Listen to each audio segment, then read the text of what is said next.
The Islamic State is known for its massive social media presence, but the secret to its rapid growth is also a clue to its greatest weakness.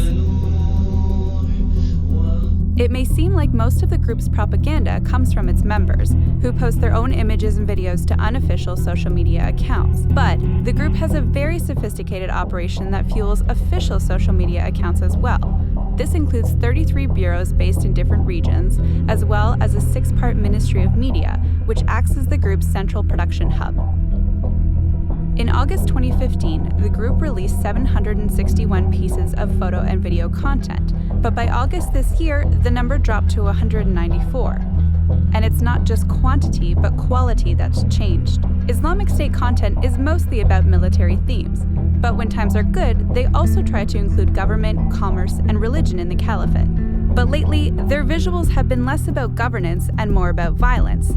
Analysts say this signals the group is getting weaker.